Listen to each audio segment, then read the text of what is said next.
ಖ್ಯಾತಿಭೂಮಿ world thinkers ನಲ್ಲಿ ತಮ್ಮೆಲ್ಲರಿಗೂ ಹಾರ್ದಿಕ ಸ್ವಾಗತ. Ministry of small scale enterprises ಮತ್ತು ಹೊಸದಾಗಿರ್ತಕ್ಕಂಥ ನ್ಯಾಷನಲ್ ಎಜುಕೇಷನ್ ಪಾಲಿಸಿ 2020 ಅಡಿಯಲ್ಲಿ ಈ CED ಫೌಂಡೇಶನ್ ಎಂಬ ಒಂದು ಸಂಸ್ಥೆ ಅಡಿಯಲ್ಲಿ ರಾಷ್ಟ್ರ ಮಟ್ಟದಲ್ಲಿ ಉತ್ತಮ ಶಿಕ್ಷಕರು ಮತ್ತು ಉತ್ತಮ ಪ್ರಾಚಾರ್ಯರನ್ನು ಗೌರವಿಸ್ತಾರೆ. ಈ ವರ್ಷ ನಮ್ಮ ರಾಜ್ಯದಿಂದ 2 ಪ್ರಾಚಾರ್ಯರು ಸೆಲೆಕ್ಟ್ ಆಗಿದ್ದೆವು. ಒಂದು ಬೀದರ್ನಿಂದ ನಾನು ಮಲ್ಲಿನಾಥ್ ಮಠಪತಿ ಪ್ರಿನ್ಸಿಪಾಲ್ ಶ್ರೀ ಸಿದ್ಧಾರೂಢ ಪಬ್ಲಿಕ್ ಶಾಲೆ, ಹಾಗೂ ಇನ್ನೊಬ್ಬರು DPS ಬೆಂಗಳೂರು ಶಾಲೆಯಿಂದ ಈ 2 ಶಿಕ್ಷಕರು ಈ ರಾಷ್ಟ್ರ ಮಟ್ಟದ ಟೀಚರ್ಸ್ ಅವಾರ್ಡಿಗೆ ಸೆಲೆಕ್ಷನ್ ಆಗಿದ್ದೆ. ಇದು ಇಗ್ನೋನಲ್ಲಿರ್ತಕ್ಕಂಥ ಮಾಜಿ ಉಪಕುಲಪತಿಗಳು MM ಪಂತ್ ಅವರು ಈ ಪ್ರಶಸ್ತಿ ಪ್ರದಾನ ಮಾಡಿದ್ದರು. 4ನೇ ತಾರೀಕು ನಾನು ನ್ಯೂ ದೆಹಲಿ ಇಂಡಿಯಾ ಇಂಟರ್ನ್ಯಾಷನಲ್ ಸೆಂಟರ್ನಲ್ಲಿ ಈ ಪ್ರಶಸ್ತಿ ತಗೊಳ್ಳೋಕೆ ಹೋಗಿದ್ದೆ. ಬಹಳ ಸಂತೋಷ ಆಯಿತು. ಸುಮಾರು 1100 ಪ್ರಿನ್ಸಿಪಾಲ್ರು ಇದಕ್ಕೆ ಅಪ್ಲೈ ಮಾಡಿದ್ರು. ಅದರಲ್ಲಿ ನಮ್ಮ ರಾಜ್ಯದಿಂದ ಕೇವಲ 2 ಪ್ರಿನ್ಸಿಪಾಲ್ರು ಸೆಲೆಕ್ಟ್ ಆಗಿದ್ದೆವು. ಅದು ಬಹಳ ಹೆಮ್ಮೆಯ ಸಂಗತಿ. ಇದಕ್ಕೆ ಆಯ್ಕೆ ಮಾನದಂಡಗಳು ಏನಿರ್ತದಂತಂದ್ರೆ, ಪ್ರಾಂಶುಪಾಲರಾಗಿ ಮಿನಿಮಮ್ ಒಂದು 10 ವರ್ಷ ಸೇವೆ ಇರಬೇಕು ಅವರು CBSE ಶಾಲೆಯಲ್ಲಿ. ಇದು ನಂದು 22ನೇ ವರ್ಷದ CBSE ಶಾಲೆಯಲ್ಲಿ ನಾನು ಮಾಡ್ತಾ ಇರೋದು. ನಾನು ಇದಕ್ಕಿಂತ ಮುಂಚೆ ಈ CBSEಯಲ್ಲಿ ನಡೀತಕ್ಕಂತಹ ಟ್ರೈನಿಂಗ್ ಸೆಂಟ್ರದು ಕೋರ್ಡಿನೇಟರ್ ಆಗಿದ್ದೀನಿ, ಜಿಲ್ಲಾ ಕೋರ್ಡಿನೇಟ್ರು, ಹಾಗೂ ಜಿಲ್ಲಾ ಕೋರ್ಡಿನೇಟರ್ ನೀಟ್ ಎಕ್ಸಾಮು ಮತ್ತು JEE ಹಾಗೂ UGC ನೆಟ್ಟದು ನೀಟ್ ಎಕ್ಸಾಮ್ ಆಗಿದೆ. ಆಮೇಲೆ ಕರ್ನಾಟಕ ರಾಜ್ಯ ವಿಜ್ಞಾನ ಪರಿಷತ್ತಿನಲ್ಲಿ ಕೂಡ ನಾನು ಜಿಲ್ಲಾ ಪ್ರಧಾನ ಸಂಯೋಜಕರಾಗಿ ಕೂಡ ಮಕ್ಕಳ ರಾಷ್ಟ್ರೀಯ ವಿಜ್ಞಾನ ಸಮಾವೇಶದಲ್ಲೂ ಕೂಡ ನಾನು ಮಾಡಿದ್ದೀನಿ. ಹಾಗಾಗಿ ಸುಮಾರು ಹಲವಾರು ಸಂಘ ಸಂಸ್ಥೆಗಳ ಅಲ್ಲಿ ನಾನು ರಾಜ್ಯದ ಅಧ್ಯಕ್ಷ ಮತ್ತು ಉಪಾಧ್ಯಕ್ಷ ಆಗಿ ಕೂಡ ನಾನು ಮಾಡ್ತಾಯಿದ್ದೀನಿ. ಈಗ ನಾನು ಭಾರತೀಯ ಶಿಕ್ಷಣ ಮಂಡಲ ಬೀದರ್ ಘಟಕದ ಅಧ್ಯಕ್ಷನೂ ಕೂಡ ಇದ್ದಿದ್ದೀನಿ, ಹಾಗೂ ರಾಷ್ಟ್ರೀಯ national council for science and scientific ಟೆಂಪರ್ಮೆಂಟದ್ದು ರಾಷ್ಟ್ರದ ಅಧ್ಯಕ್ಷನೂ ಕೂಡ ನಾನೇ ಇದ್ದಿದ್ದೀನಿ. ಇವೆಲ್ಲನೇ ಪರಿಗಣನೆ ಮಾಡಿ ಈ ರಾಷ್ಟ್ರ ಮಟ್ಟದಲ್ಲಿ ನ್ಯಾಷನಲ್ ಟೀಚರ್ಸ್ ಅವಾರ್ಡ್ 2022 ಅದಕ್ಕೆ ನಾನು ಆಯ್ಕೆಯಾಗಿ ಪ್ರಶಸ್ತಿನೂ ಕೂಡ ಇಂಡಿಯಾ ಇಂಟರ್ನ್ಯಾಷನಲ್ ಸೆಂಟರ್ ನ್ಯೂ ಡೆಲ್ಲಿಯಲ್ಲಿ ನಾನು ಈ ಪ್ರಶಸ್ತಿ ತೊಗೊಂಡು ಬಂದಿದ್ದೀನಿ. ಇದಕ್ಕೆಲ್ಲ ಇದು 4ನೇ ತಾರೀಕು ಸೆಪ್ಟೆಂಬರ್ 4, 2022 ಯಾರು ಕೊಟ್ಟು ಪ್ರಶಸ್ತಿ? ಇದು MM ಪಂತ್ ಅಂಥೇಳಿ ಮಾಜಿ ಉಪಕುಲಪತಿಗಳು Indira Gandhi national open university ಅವ್ರು ಕೊಟ್ಟಿದ್ರು. ಇದು ನಮ್ಮ CBSE, NCERT ಹಾಗೂ ministry of small, medium and large enterprises ಈ 3 ಅಂಗ ಸಂಸ್ಥೆಗಳ ಪರವಾಗಿ ಈ ನ್ಯಾಷನಲ್ ಟೀಚರ್ ಅವಾರ್ಡ್ ಆಗುತ್ತೆ. ಮೆಚ್ಚಿನ ಸ್ನೇಹಿತರು, ವಾಗ್ಮಿಗಳು, ಚಿಂತಕರಾಗಿರ್ತಕ್ಕಂಥ, ಸಾಮಾಜಿಕ ಕಾರ್ಯಕ್ರಮಗಳಾಗಿರ್ತಕ್ಕಂತಹ ದಿಟ್ಟ ನಿಲುವಿನ ದಿಟ್ಟ ನಿರಂತರವಾದಂತಹ ತಮ್ಮದೇ ಆದಂತಹ ಲೇಖನಿ ಮೂಲಕ ಸಮಾಜವನ್ನ ತಿದ್ದುವ ಪಬ್ಲಿಕ್ ಪತ್ರಿಕೆ ಸಂಪಾದಕರು, ಕರ್ನಾಟಕ ಕಾಗಿತ ಪತ್ರದ ಸಂಪಾದಕರಾಗಿರ್ತಕ್ಕಂಥ ಕರ್ನಾಟಕ ಕಾಗಿತ ಪತ್ರ ಸಂಘದ ಮಾಜಿ ಅಧ್ಯಕ್ಷರು ಮತ್ತು ಸವಿತಾ ಸಮಾಜದ ಮಾಜಿ ಅಧ್ಯಕ್ಷರು, ಪಬ್ಲಿಕ್ ಪತ್ರಿಕೆ ಸಂಪಾದಕರು ಆಗಿರ್ತಕ್ಕಂಥ ಗಂಧರ್ವ ಸೇನಾ ಮತ್ತು ಅವ್ರ ಪತ್ನಿ ಶ್ರೀಮತಿ ಸೇನಾ ಅವರು ಕೂಡ 2 ಅಚ್ಚುಮಣಿಯ ಅಚ್ಚುಮಣಿ ಜೋಡಿಸ್ತಕ್ಕಂತಹ ಒಂದು ಕಾರ್ಯಕ್ರಮ ಮುಸ್ತೈದ್ಪುರ ಮುಲ್ತಾನಿಬಾಸ ದರ್ಗಾ ಎದುರಿತ್ತು. ನಾ ಅವಾಗಿನಂತೂ ಅವಾಗ ನೋಡ್ತೀನಿ. ಪತ್ರಿಕಾರಂಗ ಬರೋಕ್ಕಿಂತ ಮುಂಚೆ ಅಂದ್ರೆ ಅವರು ಪತ್ರಿಕಾ ತೆಗೆದ್ಮೇಲೆ 6ನೇ ವರ್ಷ 2000 ಇಸ್ವಿ ಮೂಲಕ ಅವರು ಬೇರೆ ಕಡೆ ಚೆಂದವ್ರನ್ನು 1986 ಅಂದ್ರೆ ಅವರು 1980 ಪ್ರಾರಂಭ ಮಾಡ್ಯಾರ. 1986ಕ್ಕೆ ನಾವು ಸಂಪರ್ಕ ಹೋದ.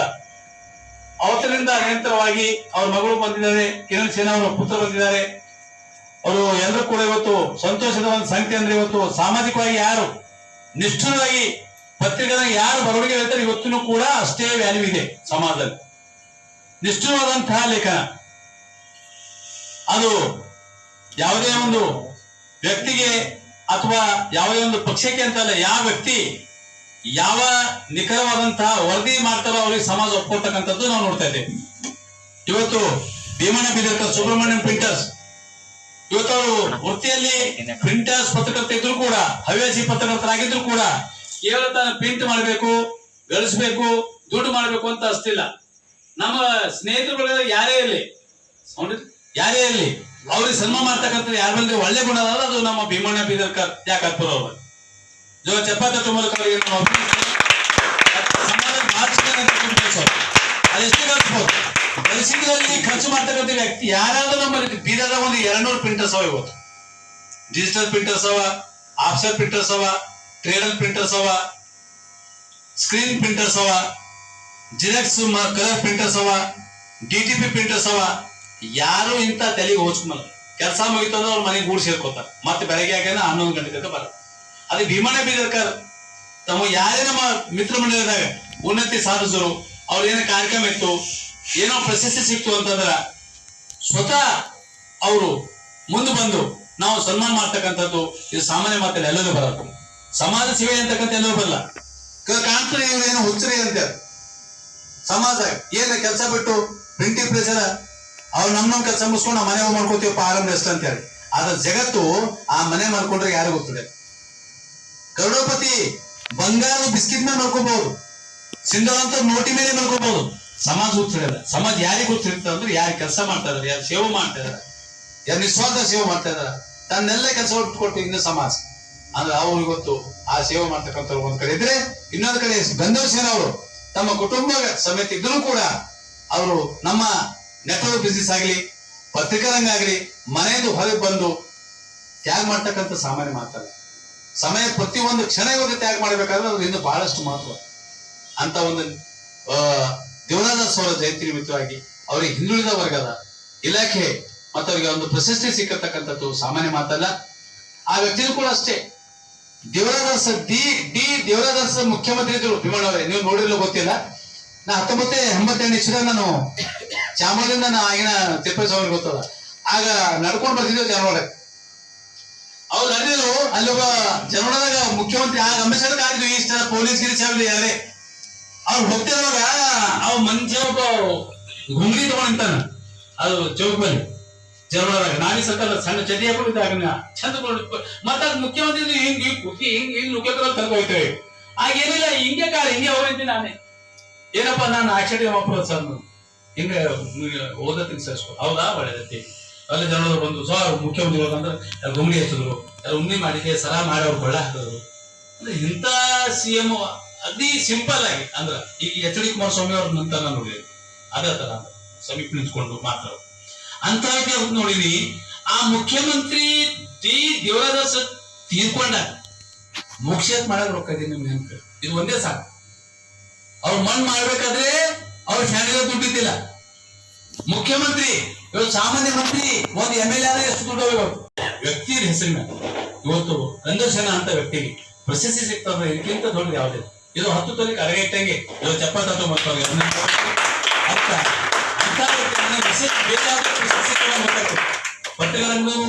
ಪತ್ರಿಕಾರಂಗದಿಂದಲೂ ಅವರು ಸಿಕ್ಕಾರ. ಅವ್ರ ಸಮ್ಮೇಳನ ಆಯ್ತು, ಅವ್ರ ಅಧ್ಯಕ್ಷತೆ ಗುರುಗಳಾಯ್ತು. ಅವರು ಅವತ್ತು ರಾಜ್ಯಾಧ್ಯಕ್ಷರಿಗೆ ಖಂಡಿತವಾಗಿ ಮಾತಾಡ ಕೆಲವು ಸಂದರ್ಭ ಅಂದ್ರ ಯಾವ ವ್ಯಕ್ತಿ ಬರೀ ಗಳಿಸಿರ್ತಾರೆ. ಆ ವ್ಯಕ್ತಿ ಯಾವುದೇ ತನ್ನ ಸ್ವಾರ್ಥ ಇರ್ಲಾರ್ದಾನೆ ಸಮಾಜಕ್ಕಾಗಿ ಮಾತಾಡ್ತಾನ. ಅವನ ಲೇಖನಿ ಪೆನ್ ಸಮಾಜಕ್ಕೆ ಬಳಸ್ತಾನ. ಅದಕ್ಕೆ ರಾಜ್ಯದಂತಕ್ಕಂಥದ್ದು ಜಿಲ್ಲಾಡಳಿತ ನಿನ್ನಿರುವಂತ ಕಾರ್ಯಕ್ರಮದಲ್ಲಿ ಅವರಿಗೆ ಸನ್ಮಾನ ಮಾಡಿ ಪ್ರಶಸ್ತಿ ನೀಡಿ ಗೌರವಿಸ್ತಕ್ಕಂಥ ನಮ್ಮೆಲ್ಲರಿಗೂ ಕೂಡ ನಮ್ಗೆ ಆನಂದವಾಗಿರ್ತಕ್ಕಂಥ ರೀತಿಯಲ್ಲಿ ಇವತ್ತು ಕಾರ್ಯಕ್ರಮ ನಾವು ಉದ್ಘಾಟಿಸಬೇಕಂತ ಕೊಡ್ತೇವೆ. ಕಾರ್ಯಕ್ರಮ ಉದ್ಘಾಟನೆ ಮಾಡ್ತಕ್ಕಂಥ ಗಂಧರ್ವ ಸೇನ ಅವರಿಗೆ ಜೋರ ಚಪ್ಪಾಳೆ ಮೂಲಕ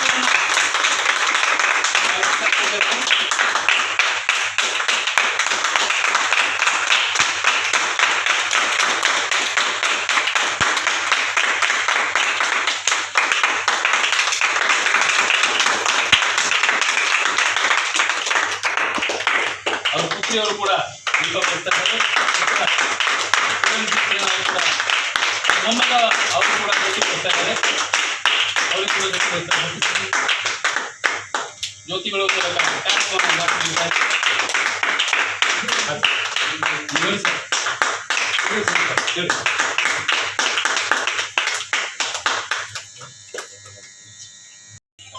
ಎಲ್ರಿಗೂ ಶರಣಾರ್ಥಿಗಳು.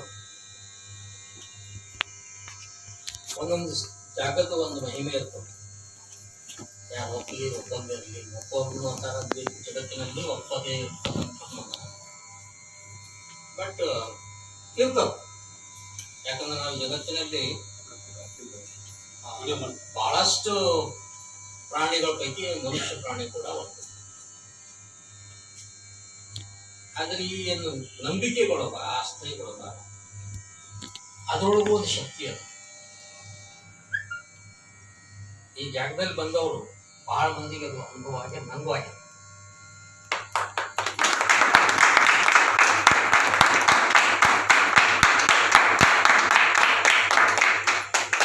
ಆ ಮ್ಯಾಲಿನ ಒಂದು ಆದೇಶ ಇಲ್ಲದೆ ಏನೂ ಆಗಲ್ಲ ಜಗತ್ತಿಗೆ. ಒಂದು ಗಿಡದ ಒಂದು ಎಲೆ ಕೂಡ ಅಲ್ಗಾಡೋದು ಏನೂ ಆಗ್ಲತ್ತದ, ಅದರೊಳಗೆ ಅವನ ಮರ್ಜಿ ಶಾಮಿಲ್. ಸೊ ಆ ಹಿನ್ನೆಲೆಯೊಳಗೆ ಈ ಒಂದು ಸ್ಥಳದಲ್ಲಿ ನಮ್ಮ ಧರ್ಮಪುರ ಮಿತ್ರರು ಅವೆರಡೇ ನಮ್ಗೆ ಭಾಳ 40 ವರ್ಷದ ಒಡನಾಟ. ಎಲ್ಲ ರಗರಗ್ಸೆ ವಾಕ್ಯ ಅಂತಾರಲ್ಲ, ಎಲ್ಲ ಅದಕ್ಕೆ ನಮ್ದೇನು ಹೋರಾಟ ಆಗಲಿ ನಾವು ಏನು ಮಾಡಿದ್ವಿ ಗೊತ್ತಿಲ್ಲ, ಬಟ್ ಅದಕ್ಕೊಂದು ರೆಕಗ್ನಿಷನ್ ಅನ್ನೋದು ಇರ್ತದೆ.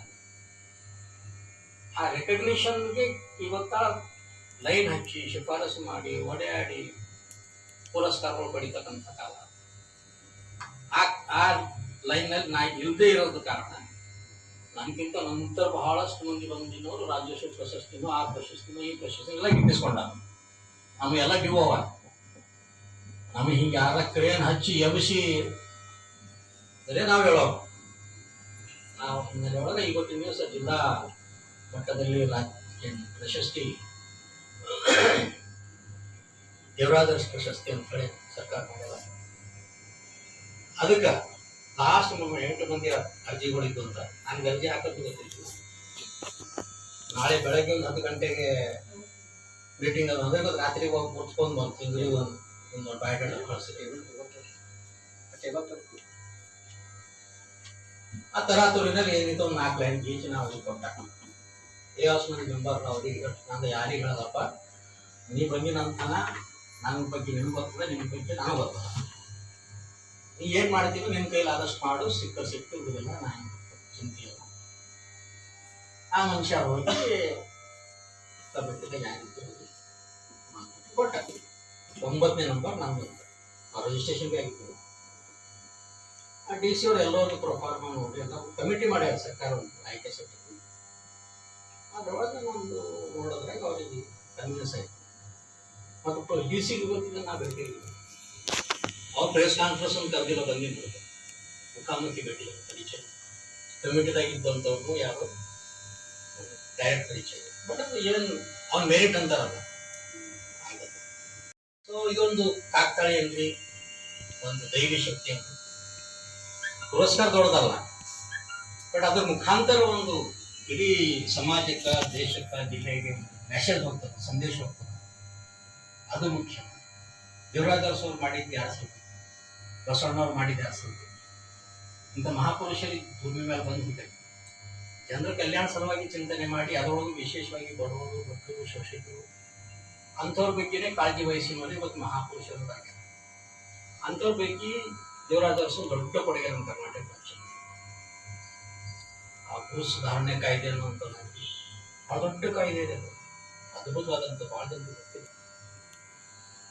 5 ಎಕರೆ 1000 ಎಕರೆ ಭೂಮಿ ಮಾಲೀಕರು ಇದ್ರು ಆ ಕಾಲ. ಪೂರಾ ಒಂದು ಏರಿಯಾದಾಗೆ ಒಂದು 2 ಮಾಲೀಕರು, ಅವರೇ MP ಅವರೇ MLA ಆಗ್ತಕ್ಕಂಥ ಕಾಲ. ಸೊ ಆ ಮನುಷ್ಯ ಬಂದು ಯಾರು ದುಡಿಲತ್ತಾರ, ಯಾರು ಉಳಿಮೆ ಮಾಡ್ತಾರ ಅವನೇ ಒಡೆಯ. ಭೂ ಸುಧಾರಣೆ ಇವತ್ತು 1000 ಎಕರೆ ಜಮೀನು ಯಾರ ಬಳಿ ಇತ್ತು, ಆ ಕಾಯ್ದೆ ಜಾರಿಗೆ ಬಂದಂತ ಮರುದಿನಾನೇ ಅವನ ಹತ್ರ ಬರೀ 50 ಎಕರೆ ಮಾತ್ರ ಉಳಿತು. 950 ಎಕರೆ ಜಮೀನು ಯಾರ್ಯಾರು ದುಡಿಲತ್ತಿದ್ರು, ಪರಿಶ್ರಮ ಪಡ್ಲಿದ್ರು, ಕೂಲಿ ಮಾಡ್ಲತ್ತಿದ್ರು ಅವ್ರ ಹೆಸರಿಗೆ ಆಗೋಯ್ತು. ಇಂಥ ಒಂದು ಅದ್ಭುತವಾದಂಥ ಇವತ್ತು ಯಾರು ವಿರೋಧ ಮಾಡಿಲ್ಲ. ಇವತ್ತು ಒಂದು ಫೀಟ್ ಜಾಗ ಎಲ್ಲಾರ ಹೊಲದಾಗ ಅವ್ನು ಕಟ್ಟಿ ಜಗಳ, ಇವ್ನು ಕಟ್ಟಿ ಜಗಳ ಅಂತ ಡಿಬೇಟ್ ಆಗ್ತಾವ, ಕೋರ್ಟ್ ಕೇಸ್ ಆಗ್ತಾವ, ಆಗ್ತಾವ. ಆದ್ರೆ ಆ ಕಾಲಕ್ಕೆ ಇಡೀ ರಾಜ್ಯದಾಗ ಈ ಕಾಯ್ದೆ ಜಾರಿಗೆ ಬಂತು. ಒಂದು ಹನಿ ರಕ್ತ ಕೂಡ ಏನು ಚೆಲ್ಲಿಲ್ಲ, ಒಂದು ಪೊಲೀಸ್ ಲಾಠಿ ಏಟು ಕೂಡ ಯಾರಿಗೆ ತರಲಿಲ್ಲ, ಸಣ್ಣ ಕೂಸಿ ಹೊಡಿತಕ್ಕಂಥ ಒಂದು ಚಪ್ರಕಿ ಕೂಡ ಯಾರ್ಯಾರಿಗೆ ಹೊಡೆದಿಲ್ಲ. ಎಲ್ಲರಿಗೂ ವಿಶ್ವಾಸ ತಗೊಂಡು ಆ ಮನುಷ್ಯ ಅದ್ಭುತವಾದಂಥ ಕೆಲಸ ಜಾರಿಗೆ ಬಂತು. ಮತ್ತು ಯಾರು ಗರೀಬರಿಗ ಜಮೀನು ಕೊಟ್ಟಿದ್ರು ಅವ ಇನ್ನಾದ್ರು ಚಲೋ ಉಪಯೋಗ ಮಾಡ್ತಾನೋ ಇಲ್ಲೋ, ಮತ್ತೆ ರೊಕ್ಕ ಇದ್ದೀನೋ ಅವ್ನು ಖರೀದಿ ಮಾಡ್ತಾನ, ಅವ ಕಳ್ಕೊತಾನ ಅಂತ ಹೇಳೋದಕ್ಕೊಂದು ಪ್ರೊಹಿಬಿಷನ್ ಯಾಕೆ ತಂದರು. ಅಂತ ಯಾರಿಗೆ ಜಮೀನು ಕೊಟ್ಟಿನದ ಅವ್ರ ಮೇಲೆ ಯಾರಿಗೆ ಖರೀದಿ ಮಾಡಕ್ಕೆ ಬರಲ್ಲ, ಅಪರಾಧ ಅಂತ. ಅದ್ಭುತ ನಿಯಮಗಳು ಹಿಂದುಳಿದ ವರ್ಗದವರ ಸಲುವಾಗಿ SC/ST ಹಾಸ್ಟೆಲ್ಗಳು ಇದ್ದು, ಆವಾಗ ಗಿರಿಜನ ಸಲುವಾಗಿ ಹಾಸ್ಟೆಲ್ಗಳಿದ್ದು ವಿದ್ಯಾಭ್ಯಾಸ ಸಲುವಾಗಿ. ಈ OBC ಅಂತ ಹೇಳಿ ಬ್ರಾಹ್ಮಣರು ಮೇಲೆ ಕೆಳಗಡೆ ದಲಿತರು ನಡುವಿರ್ತಕ್ಕಂಥ ನೂರಾರು ಜಾತಿಗಳೇನವ, ಲಿಂಗಾಯತರು ಸೇರಿಕೊಂಡು ಲಿಂಗಾಯತರು ಕೂಡ OBC-ನಲ್ಲೇ ಬರ್ತೀವಿ.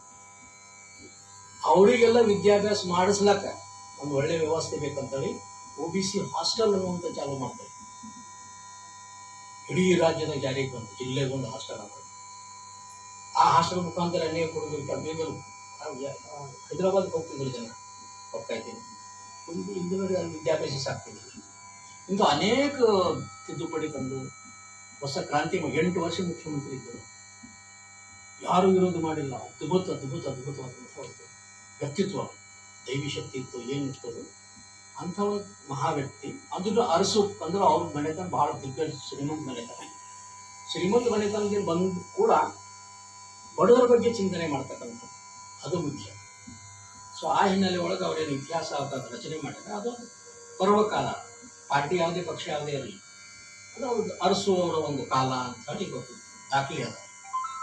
ಸೊ ಆ ಹಿನ್ನೆಲೆ ಒಳಗೆ ಈ ಹಿಂದುಳಿದ ವರ್ಗಗಳ ಸಲುವಾಗಿ ಅದು ದುಡಿಲತ್ತಾರ, ಹೋರಾಟ ಮಾಡ್ಲತ್ತಾರ, ಸಂಘ ಸಂಸ್ಥೆಗಳು ಕಟ್ಕೊಂಡಾಗ ಕೆಲಸ ಮಾಡ್ಲತ್ತಾರ. ಬೆಳಗಾವಿದಾಗ ಹೋಗ್ಬೇಕು ಈ ಹೆಣ್ಮಗಳು ಅಶಿಕ್ಷಿತ ಹೆಣ್ಮಗಳು, ಲಲಿತಾ ಈ ಜನ ಸರಿಯಾಗಿ ನಂಗೆ ಹಾಗೆ ಅನೇಕ ಮಹಿಳೆಯರ ಸಲುವಾಗಿ ಕೆಲಸ ಮಾಡಿ ಸಂಸ್ಥೆ ಬೆಳೆಸಿ ದೇವದಾಸಿಗಳು ಸೇವಾ ಮಾಡಿ ಅದು ಅದ್ಭುತವಾದ ಕೆಲಸ ಮಾಡಿ ಆ ಜಿಲ್ಲೆದಾಗ ಆ ಹೆಣ್ಣುಗಳು ಆಯ್ಕೆ ಮಾಡಿ.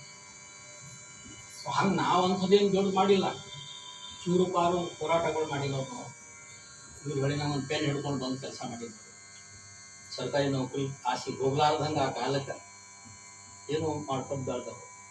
ಅದು ಗುರುತಿಸಿ ಸರ್ಕಾರ ಗುರುತಿಸ್ಲಕ್ಕ ಅದೇ ಮುಖ್ಯ. ನಾವು ರೊಕ್ಕ ಗಳಿಸಿಲ್ಲ, ಹೆಸರು ಗಳಿಸಿಲ್ಲ, ಕೀರ್ತಿ ಗಳಿಸಿಲ್ಲ, ಅದೇ ಒಂದು ಮತ್ತೆ ಇಂಥ ಸದೃಢ ಸ್ನೇಹಿತರದ ಒಂದು ಬಳಗ, ಇಂಥ ನಮ್ಮ ಭೀಮಣ್ಣ ಬಿದಾರ್ಕರ್ ಅನ್ನುವಂಥ ಹೊಸ ಜನರೇಷನ್ ಯುವಕರ ನಮ್ಮ ಜೊತೆಯಲ್ಲಿ ಭಾಳ ಸದ್ಭಾವನೆ, ಪ್ರೀತಿ. ನಾವು ಭಾಳ ಬಡ ಕುಟುಂಬದಿಂದ ಬಂದವರು. ಆದ್ರೂ ಇದು ಏನು ಅಪ್ಪಿಗೆ ಇರ್ತದಲ್ಲ, ಮಾತೃ ವಾತ್ಸಲ್ಯ ಅಂತ, ತಾಯಿತನ, ಅದು ಬಹಳ ಸಿಕ್ತು ನನಗೆ. ಸೊ ಅದರೊಳಗೆ ಇವೆಲ್ಲ ಒಂದು ಒಡನಾಟದಾಗ ಏನು ಪ್ರೀತಿ ಸಿಗ್ಲತ್ತದ ಸಿಕ್ಕದ, ಅದು ಯಾವ ಪ್ರಶಸ್ತಿಗಿಂತಲೂ ದೊಡ್ಡದು.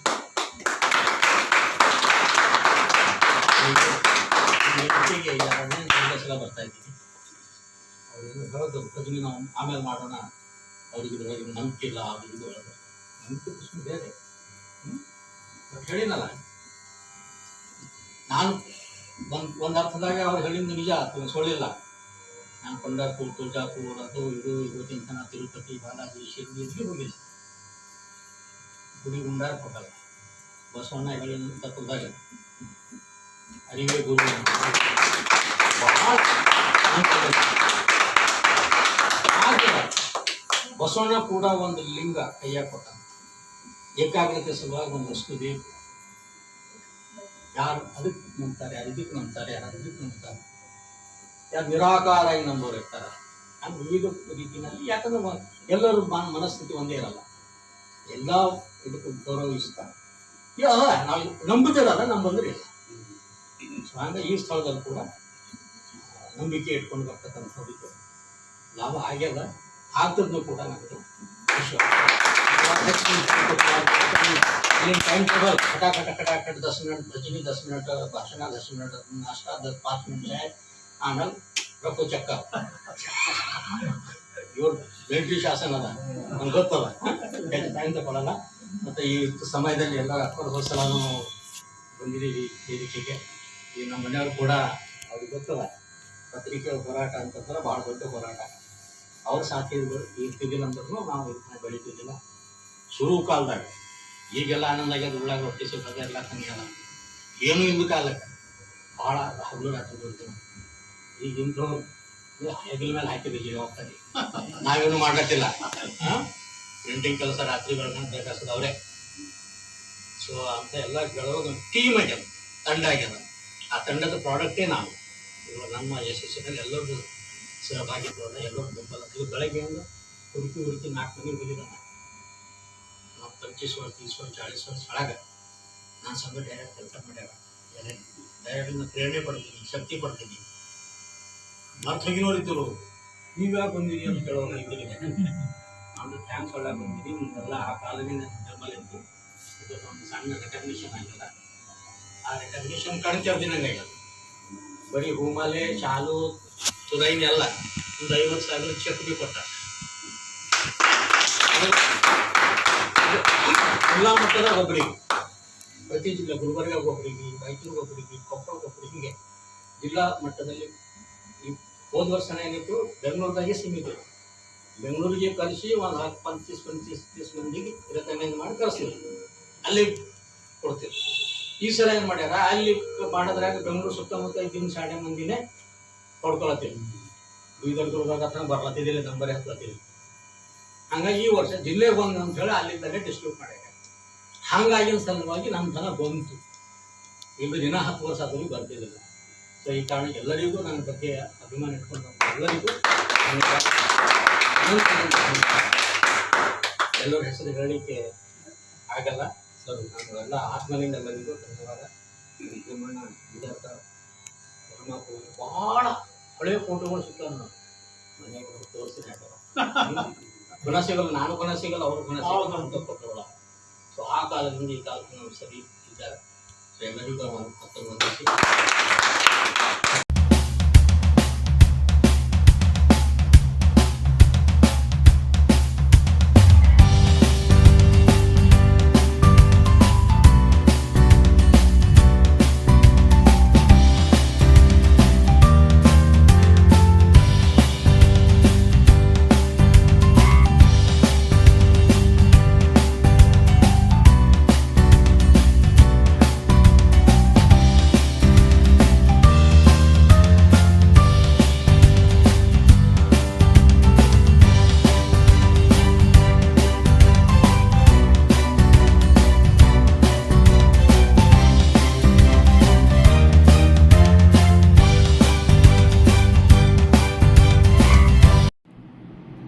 ಇವತ್ತಿನ ಈ ವಾರ್ತಾ ಸಂಚಿಕೆ ಇಲ್ಲಿಗೆ ಮುಕ್ತಾಯವಾಗುತ್ತದೆ. ನಾಳೆ ಮತ್ತೆ ಭೇಟಿಯಾಗೋಣ ಇನ್ನಷ್ಟು ಹೊಸ ವಿಷಯಗಳೊಂದಿಗೆ. ನಾನು ಪೂಜಾ, ವಂದನೆಗಳು.